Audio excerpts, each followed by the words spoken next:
Hi Apple lovers and welcome to another episode of iWeekly. Join me every week as I dive into the latest Apple news, exciting rumours and in-depth insights straight from Cupertino. Whether you're a tech enthusiast, a loyal Apple fan or just curious about the future of technology, this series has you covered. This episode looks at the news from my trusted sources for the week commencing the 1st of December. Coming up, we have 4 MacBooks Apple is expected to launch next year, another iPhone 17 model coming early next year, release candidates of iOS 26.2, iPhone Air's resale value has dropped dramatically, Apple TV's biggest premiere of the year is next week, and rumours suggest Intel could finally manufacture iPhone chips. Don't forget to like, comment and subscribe to stay ahead of the curve and never miss an episode. New episodes every weekend and turn on notifications for instant updates. My 3 trusted sources are MacRumours.com, 9to5Mac.com and AppleInsider.com. Now let's get on with the news.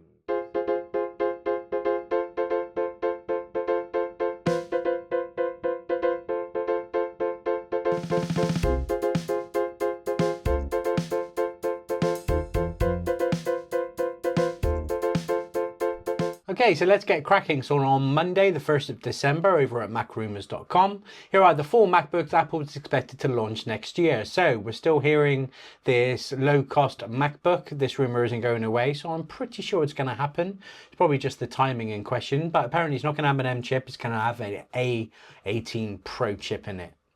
So let's see what happens there and what else they do to keep the costs down.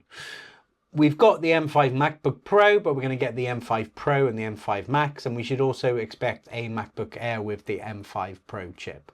At the moment, I'm still rocking my M1 Max MacBook Pro, and I couldn't be happier. Next up on Tuesday, the 2nd of December, over at 9to5Mac.com, another iPhone 17 model is coming early next year, 3 new features rumoured.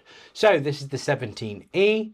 The A19 chip should go in it. It should get a dynamic island as well, and it should get center stage front camera. They seem to love this front camera that they're giving every camera this year. It's only logical it goes into that one as well. However, don't get too excited with this one. There will be some stuff it does lose or miss out on. That's why it's a lower end spec phone, so it's cheaper. It's not that cheaper, but it's supposed to be.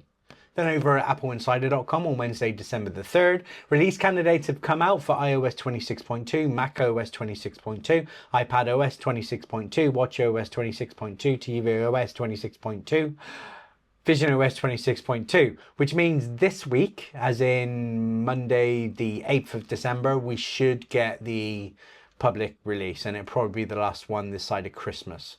Not a whole bunch of features, but we do have this new light ring on a Mac, so we'll see how that goes. Hey, I might be using it on this episode next week. Then back over on MacRumours.com on Thursday the 4th of December, iPhone Air's resale values dropped dramatically. Now this one particularly grabbed my attention because I buy cheap goods on eBay and sell them, especially Apple products. So apparently the resale value of this is diminished, which means it just shows that it is a failure as a product. Apparently the Air's decline ranges from 40% to 47.7%, which means it's nearly 50% cheaper on the pre-sale market than what it costs for reals. So that's really, really interesting. I've still not used it. It doesn't interest me. Somebody asked me the other day that I know, oh, what do you think if I'm going to get one? I said, don't get it. Don't get it. It's a fad. It's substance over, functionality.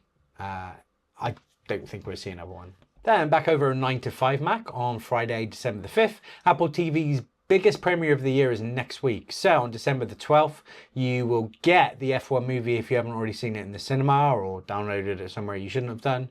Great movie. I hope we see a sequel. But yeah, I think it's great. It's definitely their best movie by far.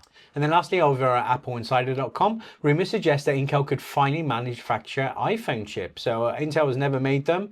It's more their process that I think they're interested in. So Intel's future 14A process could be used to build Apple's A22 in the iPhone 20. It's weird talking about phones that are that far away, but apparently whichever company has the technology they want to use in their chips, they're going to use. So Intel could actually finally get their name on a chip. It would still be called the A20 or whatever it's going to be, but they're going to use their manufacturing process, which is the point. So that's everything for this week's news. Thank you for watching. Please follow me on Instagram and thread at TechHubWiltsUK. Check out my website at www.techhubwiltsuk.co.uk, and I'll see you on next week's news.